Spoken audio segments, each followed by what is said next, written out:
Hair fall ఎందుకు అవుతుందని మీరు ఎప్పుడైనా ఆలోచించారా? హెయిర్ ఫాల్ అవ్వడానికి మెయిన్ కారణాలుగా mental stress, lifestyle, hormones, genetic, protein deficiency ఈ 5 ఫ్యాక్టర్స్ హెయిర్ పెరగాలన్నా, హెయిర్ ఫాల్ అవ్వాలన్నా మేజర్ రోల్‌ని ప్లే చేస్తాయి. కొత్త జుట్టు ఎలా పెరుగుతుందో తెలుసుకుందాం. హెయిర్‌కి కావాల్సిన ప్రోటీన్, ఐరన్, బయోటిన్ ఈ 3 కాంపోనెంట్స్ సెబియస్ గ్లాండ్స్‌లోకి వెళ్లి ఫాలిక్యులస్‌ని డెవలప్ చేసి చివరగా బల్బ్ పాపులమ్‌లోకి చేరి రూట్స్‌ని స్ట్రాంగ్‌గా చేస్తుంది. రక్త ప్రసరణ మెరుగవడం, శిరస్సుకు సరైన పోషకాలు అందడం వల్ల జుట్టు కుదుళ్ళు బలంగా పెరుగుతాయి. వీక్లీ 2 టైమ్స్ స్కాల్ప్ కి మసాజ్ చేయడం, నేచురల్ హెయిర్ ఆయిల్స్ యూజ్ చేయడం ద్వారా జుట్టు కుదుళ్ళను బలంగా చేసి కొత్త హెయిర్ పెరుగుదలకు సహాయపడుతుంది. మనం వాడే షాంపూస్ జుట్టు ఎదగాలన్నా, ఒత్తుగా పెరగాలన్నా, హెయిర్ షైనీగా ఉండాలన్నా మనం ఎంచుకున్న షాంపూస్ డిసైడ్ చేస్తాయి. మార్కెట్లో దొరికే కెమికల్ మిక్స్డ్ షాంపూస్ ఎంత క్విక్ గా రిజల్ట్ ని ఇస్తాయో అంతే త్వరగా మన హెయిర్ ని డ్యామేజ్ చేస్తాయి.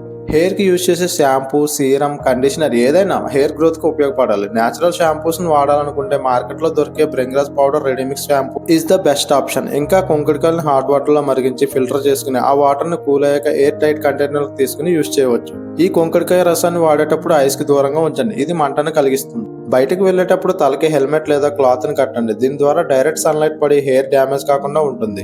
కర్రీ లీవ్స్ ని మీ డైట్ లో యాడ్ చేసుకోండి. కరివేపాకులో ఉండే స్పెషల్ ఎమినో యాసిడ్ హెయిర్ కి అవసరమయ్యే ప్రోటీన్ తయారు చేసి హెయిర్ గ్రో అవడానికి సహాయపడుతుంది. హెడ్ కి ఆయిల్ అప్లై చేయని వాళ్ళు ఖచ్చితంగా హెయిర్ ఆయిల్ ని అప్లై చేయాలి. అప్లై చేశాక too much time oil hair తో ఉండకుండా హెడ్ బాత్ చేయాలి. Healthy life style, diet maintain చేయండి. కెమికల్ షాంపూస్ కి దూరంగా ఉండండి. హెయిర్ ఫాల్ అవుతుందని చింతించకండి. నేను చెప్పిన ఈ టిప్స్ ఫాలో చేసి మీ హెయిర్ ఫాల్ కు ఫుల్ స్టాప్ పెట్టండి. ఇన్ఫర్మేషన్ వర్తి అనిపిస్తే మీ ఫ్రెండ్స్ అండ్ ఫ్యామిలీతో ఈ వీడియోని షేర్ చేయండి.